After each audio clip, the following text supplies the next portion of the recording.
বাংলাদেশে একটা কথা আছে যে উড়ে এসে জুড়ে বসা। তো সবসময় উইরা আসলা জুড়ে বসলা, এটা কিন্তু ক্ষতির কারণ হইতে পারে। মানে শিকড় গভীরে যাইতে হবে। একটা গাছ আপনি দেখেন যে চিকন একটা গাছ, ঝড় বৃষ্টি সাইক্লোন এটা দাঁড়ায় আছে, নইয়া যাচ্ছে আবার সোজা হচ্ছে। শক্তিটা কোথায়? শক্তিটা হচ্ছে তার শেকড়। একটা গাছ সমতলে আমরা উপরে যা দেখি, এটা শেকড় কাছাকাছি লেভেলের নিচে চারপাশের মাটিতে বেষ্টিত থাকে। মানে আগের দিনে যারা মানে এখন আমি জানি না এতগুলো পুকুর আছে কিনা, পুকুর পাড়ে গাছ থাকতো, তো দেখা যেত কি পুকুরের পার ভাঙা যখন শুরু করতো আপনি দেখবেন যে গাছের গোড়া মানে শিকড় ওই পর্যন্ত গেছে, অর্থাৎ যতটা গভীরে। তো উইরাইসা জুইরা বসলে এই শিকড় কিন্তু গভীরে যায় না, একটা সময়কালের দরকার লাগে। ভিপিনুরের অবস্থা হয়ে গেছে অনেকটা এইরকম। উইরাইসা জুইরা বৈশা বিএনপির পক্ষ থেকে এমপি হবার যে স্বপ্ন দেখছে, তো যারা ওই এলাকার বিএনপির নেতাকর্মী 17 বছর মামলা হামলা নির্যাতন কারাভোগ মানে মায়ের কোনি কত কিছু খাইছে, এখন এই যে তাদের নেতা মনোনয়ন না পাইয়া বিএনপির সমঝোতার কারণে কিছু কিছু আসনে যাদেরকে প্রার্থী করছে প্রত্যেকের দশাই নুরুর মতনই হবে। ঘটনার প্রেক্ষাপট দেখেন, পটুয়াখালী 3 গলাচিপা এবং 10 মিনা আসন, সেখানে মনোনয়ন দেওয়া হয়েছিল ভিপি নূরকে। কিন্তু নির্বাচনী এলাকার যারা বিএনপির লোকাল তেগি নেতাকর্মী তারা কিন্তু নুরুকে সাপোর্ট করছে না। একটা সিটের জন্য নুরু রাশেদ সারাদিন এখন তেলবাজি শুরু করছে, চাটুকারিতা শুরু করছে, তাই না? এটা তো বাস্তবতা। গণ অধিকার পরিষদের সাধারণ সম্পাদক ভিপি নুরুল হক নূর তিনি একটা অভিযোগ করেছেন, বিএনপির বিদ্রোহী প্রার্থী দলের জাতীয় নির্বাহী কমিটির সাবেক সদস্য হাসান মামুনের পক্ষে লোকাল বিএনপির নেতাকর্মীরা কাজ করছে। এটা নিয়ে আসে মনক্ষুব্ধ।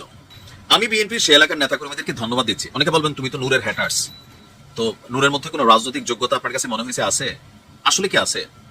নূর ভিপি হয়েছে কার দয়ায়? শেখ হাসিনার দয়ায়। আর মায়ের খেতে খেতে একটু নেতা হয়ে গেছে আওয়ামী লীগের সময়, আওয়ামী লীগের এজেন্ট হয়ে কিন্তু নূর কাজ করতে আমার মনে হয়েছে। নয়তো মায়ের কারে বলে সরকার আসার পর একবার খাওয়ার পর টের পাইছে যে দেশ বিদেশে চিকিৎসার কাজ লাগছে, তাই না? এটা তো বাস্তবতা। তো সারা বছর এখন আওয়ামী লীগ নিয়ে, আওয়ামী লীগের সময় সেফুদও কথা বলছে, সেও তো ভাইরাল। হিরো আলম তখন এমপি হওয়ার যোগ্যতা হয়ে গেছে, বাট রাইট নাও এক একটা নমুনা দেখেন। তো ভিপি নূর তিনি এই যে বিএনপির পক্ষ থেকে ওই আসনটা তিনি পাইছেন, তো তোমার যদি নেতাকর্মী না থাকে, বিএনপির নেতাকর্মী তোমার সাপোর্ট করবে, এটা কেন মনে হয়েছে? এত সস্তা রাজনীতি, এত সস্তা? সস্তা না বাবা। তার বক্তব্য হচ্ছে কি যে বিএনপির যিনি বিদ্রোহী প্রার্থী আছেন দলের জাতীয় নির্বাহী কমিটির সাবেক সদস্য, অর্থাৎ ওনাকে হয়তো বিএনপি বহিষ্কার করছে। তো নেতাকর্মীরা তো আসলে নেতারে ছাড়ে নাই, নতুন আব্বা তারা নেয় নাই, তারা মনে করছে আমাদের পুরান আব্বা যেটা আছে এটাই ভালো, আর এটাতেই মনক্ষুব্ধ। বিএনপিকে বিষয়টি অফিসিয়ালি জানিয়ে বিরুদ্ধাচরণকারীদের বিরুদ্ধে ব্যবস্থা নিতে বলবেন বলে হুঁশিয়ারি দিয়েছেন। কেন? যারা দল করে তারা কি তারেক জিয়ার কাছে বান্দা পড়ে গেছে? যারা দল করে তারা কি বিএনপির কাছে চুক্তিবদ্ধ হয়ে গেছে? নিশ্চয় রাজনৈতিক দল, এটা তো ফেসিজমের অবস্থা হয়ে যাবে। একজন নেতা একজন কর্মী দল করে এটা তার ভালো লাগার জায়গা থেকে। এখন নূরের পক্ষে কাজ না করলে তারেক রহমান ব্যবস্থা নিতে হবে। কেন বাবা? তারেক রহমান তোমার ভাত খায়?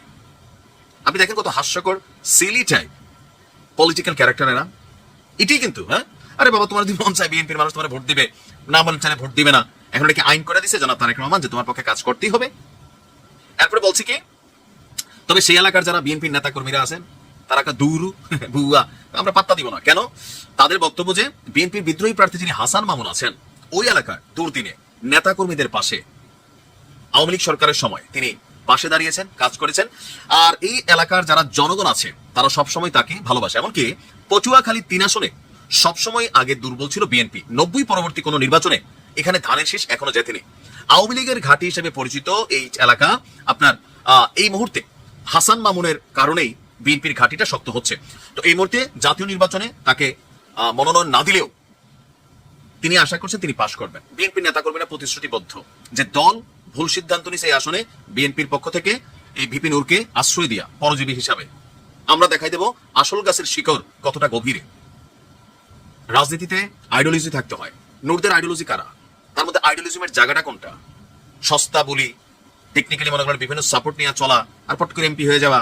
কোটি কোটি টাকার মালিক হয়ে গেছে, যত মানে গরিব মনে করেন তত না, তো সবাই কোটি কোটি টাকার মালিক। ব্যবসায় যে হলফনামায় যা দেখছেন 10 গুণ আছে আরো বেশি, মনে রাখেন। জনতার ভাজ্যা খাওয়া শুরু হয়েছে, নতুন আর একটা ট্রেন্ড শুরু হয়েছে। ব্যারিস্টার ফুয়াদও হাত পাতে, হান্নান মা শুধু হাত পাতে, ওই সবাই হাত পাতামাতি শুরু করছে পাবলিকের কাছে। আহারে ভালোবাসা। যাই হোক, ভালো লাগলে দিবেন, আপনার ব্যক্তিগত ইচ্ছা।